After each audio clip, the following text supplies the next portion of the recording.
Hi, my name's Dan Davis. I'm from the University of Manchester in the UK. I study the immune system. I'm Jewish, and needless to say, my family's story is deeply affected by the Holocaust.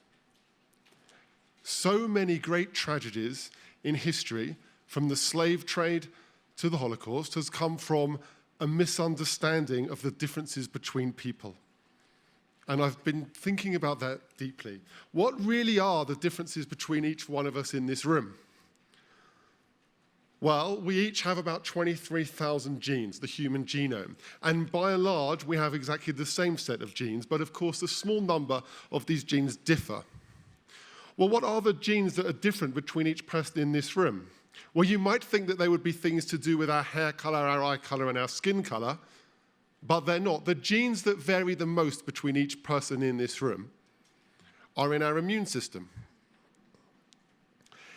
And this is fundamentally important that we have these differences.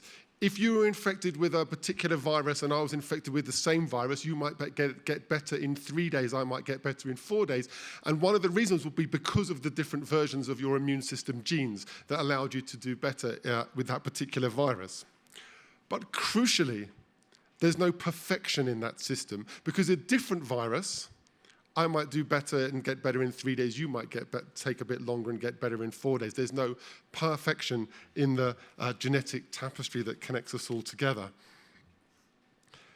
From our deep understanding of how the immune system works, we get new treatments for cancer and autoimmune disease, and I'll be talking about that tomorrow at 9 o'clock in another tent somewhere.